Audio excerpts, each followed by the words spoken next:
Hello, welcome back, and as always, thank you for joining me here today.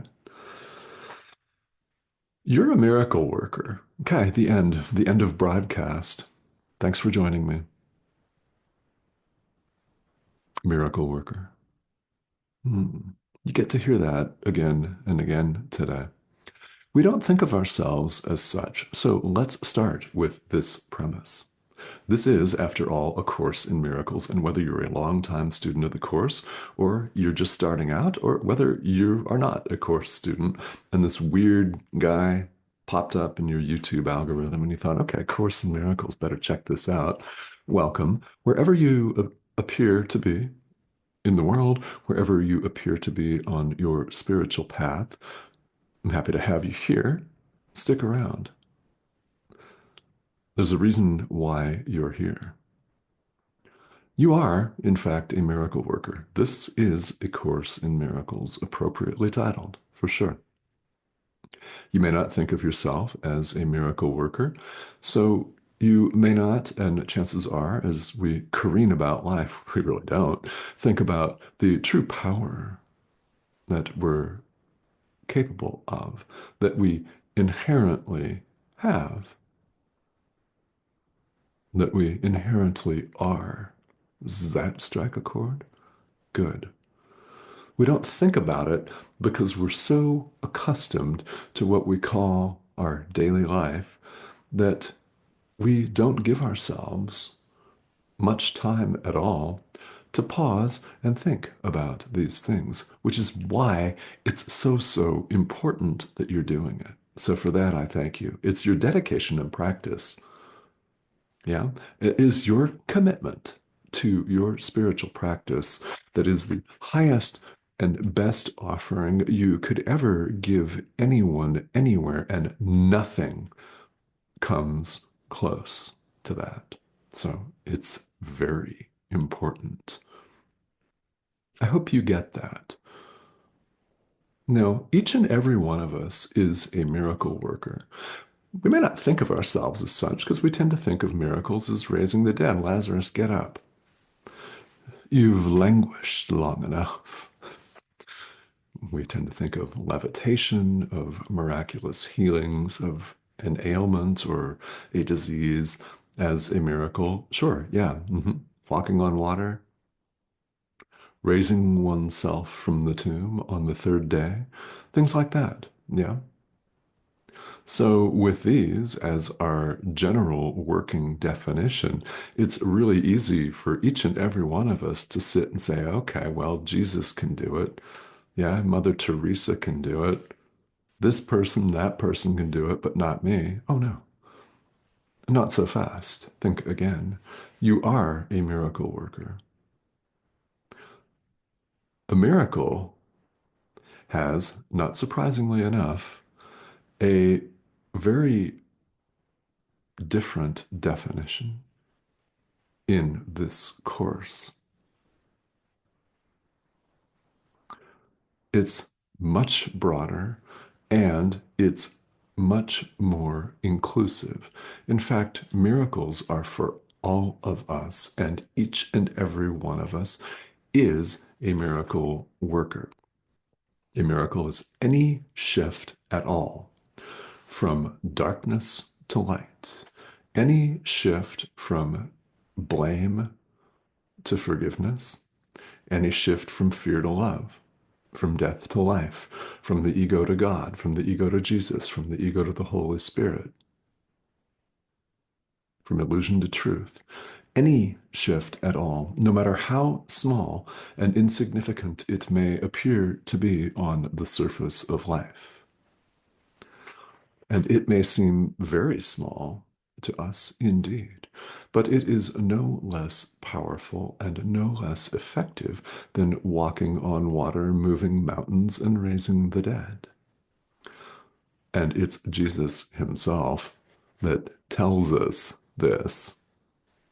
He has dictated and given us this course. He would know, huh? You are a miracle worker because we've done this often. Any shift, no matter how small and insignificant it may appear. If you're sitting out in your backyard sunbathing and a cloud covers your sun for a fraction of a second, you get annoyed. Your forgiveness of that situation is just as powerful as walking on water. There is no order of difficulty in miracles. Chapter 1 of Section 1, Paragraph 1, Sentence 1 of the course. It's how the text kicks off. There is no order of difficulty in miracles. Forgiving the passing cloud is the same as raising the dead. All expressions of love are maximal. That's something it goes on to say a couple sentences later. All expressions of love are maximal. You've done more miracles than you give yourself credit for. You know it's true. Any expression of love is a miracle. Any act of true forgiveness, as it's taught here in this course, is a miracle.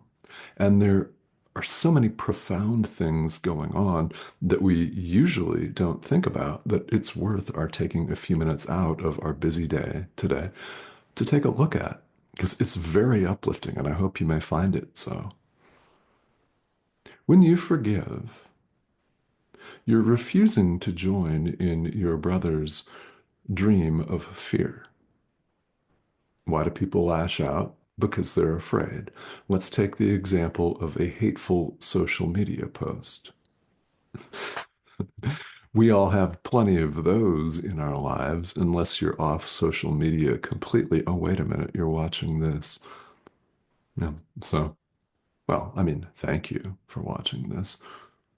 Let's use this as an example because people have a platform in social media to put whatever drivel they wish. They can say things. Apparently, behind the safety and anonymity of a social media platform, yet the reality is there are no private thoughts. You don't have any private thoughts. You think you do, maybe? There's one mind. How can there be private thoughts? So let's say someone chooses to take their rage public and post something on social media. You read it, you react. You instantly start to blame, even if you don't type out any comments, and I hope that you don't. The comments are still going on in your mind. It upsets you, it perhaps causes you distress or any form of discomfort or annoyance. That's an opportunity to forgive. So your brother who posted the post is acting out his or her own fear, attempting to project it. When you forgive, you do not join his or her dream of rage and pain. You are refusing to join it. You're withdrawing your agreement that his words can harm you in any way. This means he cannot project his hate, guilt, blame, rage, and fear onto you because you've responded with love. I mean, he could, first of all, never have any idea you did it, which is fine. You don't have to call somebody every time you wish to forgive them. You don't have to write a tear-jerking letter or anything like that. You have to simply just do it in your mind. That is what you do. The other person doesn't have to know about it at all. What's important is that you do it. He won't be able to project his own guilt onto you if you meet this with love. This becomes an ongoing conversation for us in daily life, doesn't it? How do we meet our brother's hatred with love? Mm, yeah. This is a course in mind training. All that we're able to have any control over is what we do, what we say, what we think in the present moment. A lot of powerful things happen when you meet hatred with love. Love cancels the hatred. Your brother can't project on you because you've met his hatred with love. Love is more powerful because it's real. Hatred is based on separation, which is not real. Love is one, it is unitary. It is truth. Hate is not truth. It's based on separation. There is no separation. Love simply is. When you meet your brother's hatred with love, it's like flipping on a light switch in a dark room. Light cancels the darkness. Your brother doesn't even have to know that you're doing it. You will feel the effects in your mind. And as you do this over a course of time, this is, in fact, the work of a lifetime. Many of you have been practicing this course for years and years. And if you've been doing this, you'll know that you don't see things the same way. After making this a habit rather than condemning, judging, and blaming, when you make forgiveness your habit instead, you don't see things the same way. Things that once bothered you immensely, like your brother's ridiculous social media post. I mean, maybe it would have caused you to clap back in the comments and troll them right back without thinking and with just as much vitriol, if not more. Perhaps you would have done that in the past, and after going to work on your mind, on the mind, with this course in mind training, after having gone to work on it, you may discover that this person's still saying the same thing down the line, months, years, decades later. Same thing, same hatred. It doesn't impact you at all, whereas before you may have flown off the handle in rage. When you notice these types of things, it's very important. If you ever have days, and I'm sure you do, because we all do, where it feels like none of this is working, think about these moments. Yeah, think about it. You're not the same as you were when you started this. You can't possibly be if you've been doing it. You can't possibly be because we let all of this baggage go. We're setting the ego aside. The ego, this false thought of separation, is the problem. And we're invited to forgive, forgive, forgive here in the present moment. This is how we change our mind. We extend love. Even in the face of extraordinary hatred and rage,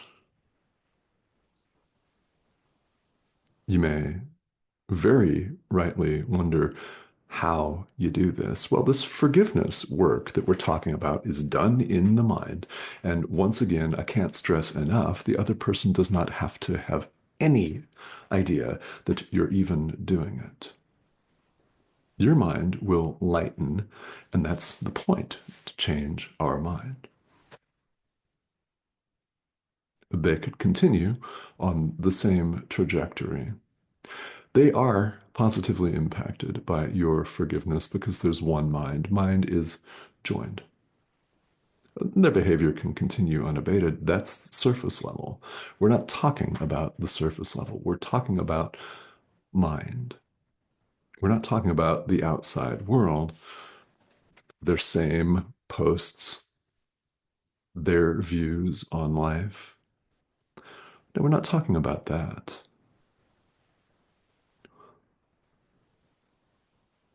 The Course helps us to heal the mind. The mind is cause, the physical world and all of the bodies that appear to inhabit it are its effect. Change the cause. Very powerful indeed. Of course, that's not what we're taught growing up. It's not what our parents taught us, or if your parents taught you that. Excellent. Mine didn't. And I think most of us can relate to that. So when we encounter these ideas, when we encounter this course in particular, things can seem a little weird at first. And it can indeed take some getting used to. But you're more powerful than you could possibly imagine. And I hope that you can imagine quite a lot. More powerful than that, even.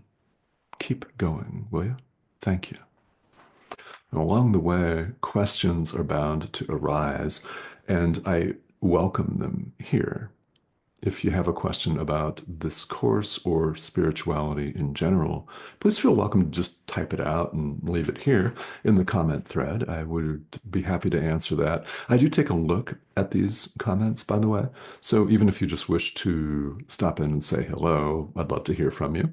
If you have not yet subscribed, please do that. The prompt is over here, that icon in the corner of your screen that has been up. Click if you haven't yet and join us. There are several videos that get recorded and appear here every week. After all, there's always something profound to talk about. So I thank you very much for joining me, and I will see you all again very soon.